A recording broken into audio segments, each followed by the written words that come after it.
the record, I had this on before the small batch mustard man, and when you put it on, and you look great, by the way, I said, now David Letterman is going to think I was trying to be in the thing that he's doing. Yeah, well, what would be so wrong with that? Nothing, except that I thought that I was doing something new. I took this off Jenny, sweet Jenny, running around freezing right now because I took her jacket. We'll take care of her, don't worry about it. But either way, I'm delighted for the coincidence. And let me just say... It just shows that we are connected. Exactly. Let me just say... At least for 17 more minutes, we're like this. We will always be like this. And part of my job is to underscore the obvious. Let me just say, you in your Late Show jacket look better than that guy in his Late Show jacket.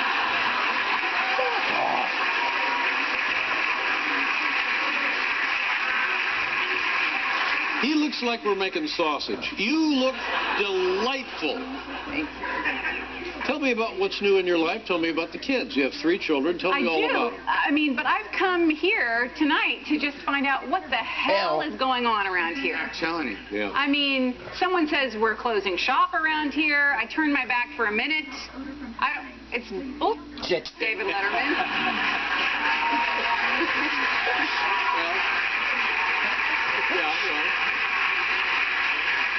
Explain yourself. Do you remember the first time you were on the show? I do. Do you remember? You don't remember because it's been 6,000 shows or 5,990. That's right. I remember I was thrilled and excited and nervous, and I had seen the film Mystic Pizza, and just, oh my God, I thought, this is fantastic. None of this is true, by the way.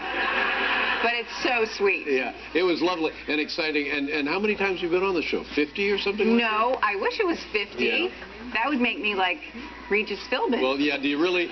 But do you want that?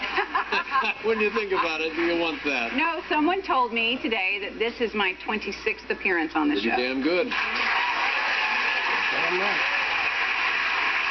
And I think this speaks to what you were discussing earlier. Many people come and are on the show often, but there's never appearances like you bring. Okay, here's what I'm going to say. Yeah.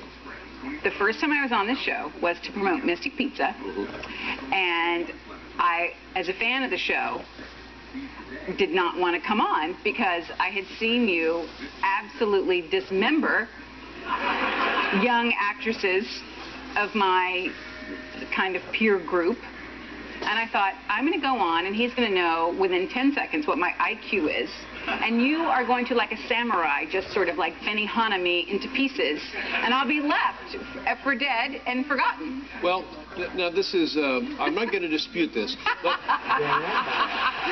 let me ask you this. What do you suppose was wrong with me? Why would I behave that way? You didn't behave that way to me, thus the 26th appearance. Right.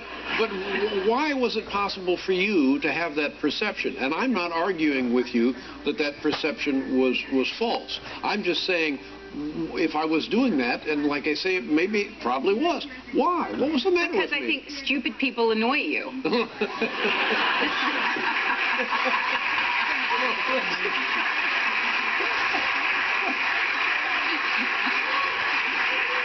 Well, that answers my problem of self-loathing. Enough of this. We'll be right back with the lovely Julia Roberts. Oh, man.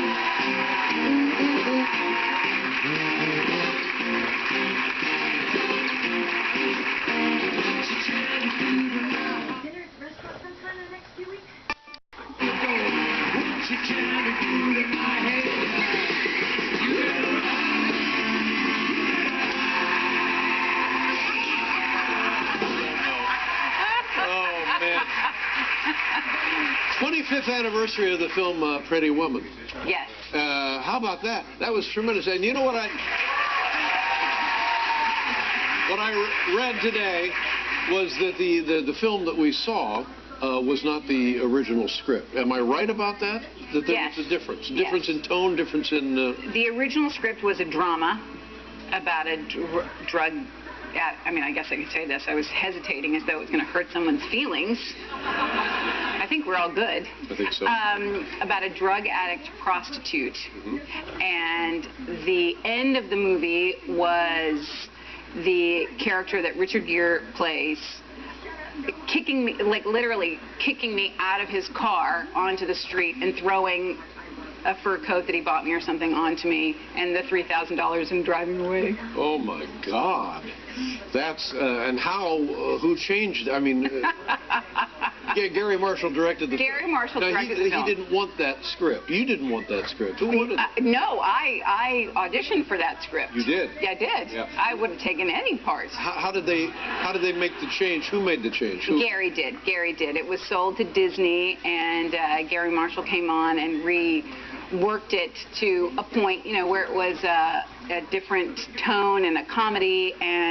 But even when we were shooting, we would, you know, break for lunch because we'd run out of dialogue or pages, or he'd say things like, "Be funny, action." So this was one of those where they were literally writing it day to day as the shoot progressed. Literally. For an actor, that's got to be frightening, isn't it?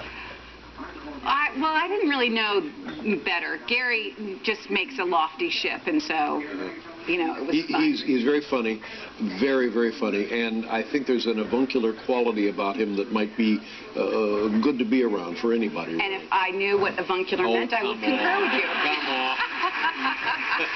Now, did you ever see Richard Gere? Well, it's funny because I do see Richard from time to time, and I hadn't seen him for a while, and then we had a 25-year anniversary group interview that we all did together. Hector Elizondo and Laura San Giacomo, Richard and Gary and myself. And we parted ways, and then I think like 2 weeks later, I was waiting for my sister. I was going to say on the street, but it would sound bad in terms of Pretty Woman, and that I saw Richard Gere on the street on his phone, and I said, "Richard," and he looked over, and so we're standing on the street chatting, waiting for my sister, and she came, and we chatted, and then we left him, and then the next weekend, I'm at my son's baseball game, and there's Gary Marshall. Oh, so they're another popping up like reunion. peonies. Yeah. But you raise an interesting point. People who see you on a street talking to Richard Gere, remembering the movie, are thinking, "Hey, wait a minute, I wonder." You know what I mean? Dumb people thinking, "What, are you supposed to have something to that?" You know? It would be surprising, I would think, to look up and see Richard and I on the street. Yes. It would be surprising to me to see you outside of this studio. Well, now, I don't know what that even means.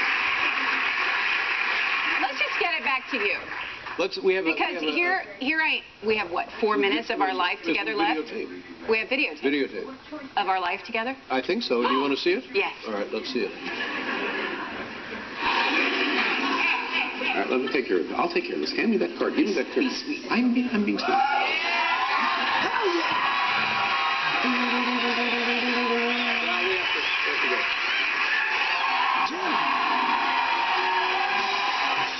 You can stick around if you like. I'm so glad you feel better, thank you very much. sweetie.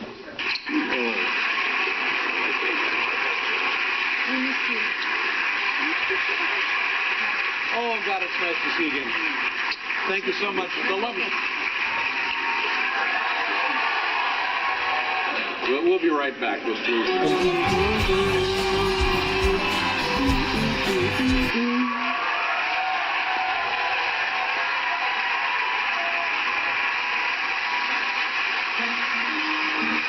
I know where this is going. For the very final time.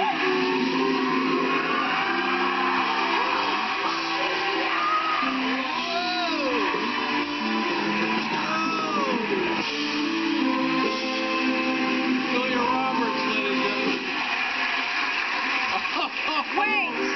Wait. Hang on. Wait. Wait a second. I just want to say, David Letterman, I love you, and I thank you for all of the joy and the laughs and the intelligence you have brought to us for 33 years. I don't know what to say. I love you. Thank you. Will you run back to Cold Stick?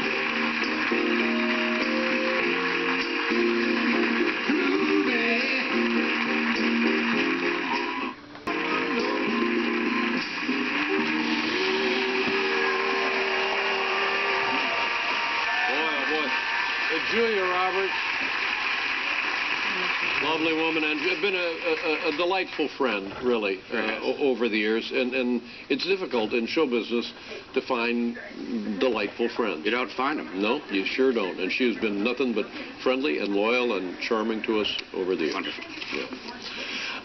I've had the pleasure of working with our next guest for 33 years. 33 years. Can't believe it. He is a Grammy Award winner.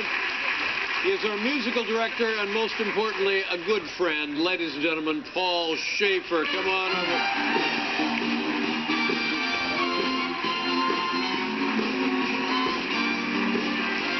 Thank you, David. Oh, wow. Thank you all. Oh, that is very nice. Very nice, Paul. Very touching.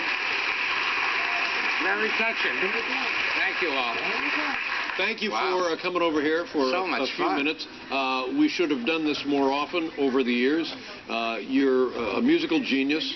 You've worked with everybody important in music for, geez, 40 years at least, maybe longer. I've had a great run, and Who stands out? That's a hard question to answer, I know. as far as musical artists that I've accompanied and we've accompanied with the band, I always go for the same answer every time. James Brown. And the first time, yes, because he truly was.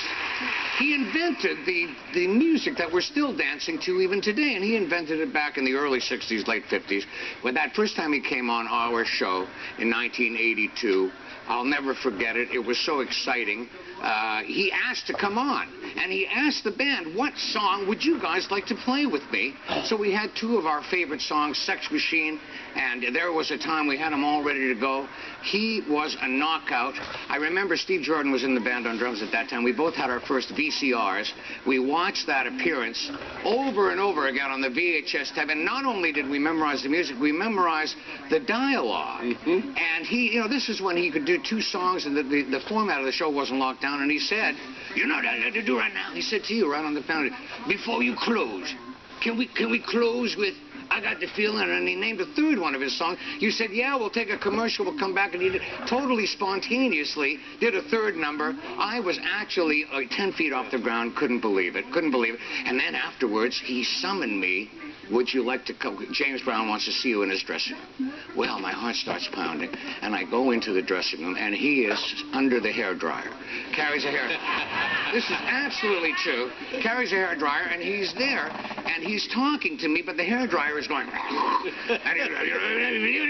I like the kind of fella. And I'm trying to listen. You can't hear him, and I'm down here, and I'm listening, and I realize I'm supplicating myself in front of the master, James Brown, and that's the way it should be, because he was truly the Godfather. He had me down. I was thrilled about it. I saw the fantastic, and they pointed out, and because I don't know much about music, that they pointed out that every instrument in his band should be played as a percussion instrument. See, that was and that made a big difference. That was because everybody hit the guitar. Boom, boom, boom, boom. Every instrument, exactly as you say. And I can remember in the early days of that show, or of the NBC Our show on NBC. Bob Dylan would come on. That first time he came very on. surprising. All of a sudden, oh my God, we got Bob Dylan. Dylan is here, and I was just as excited, and I remember I knocked on his door. I wanted to say hello to him, and I go in there, and I see, he's got we've all been reading in the gossip columns, he's going with, I think it was Clyde King, the famous background singer. Looking at them just gives me the blues. How you gonna make some time? But all you got is one thin dime, and one thin dime won't even shine your shoes. They say that I won't last too long on broad.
Paul Schaefer, ladies and gentlemen.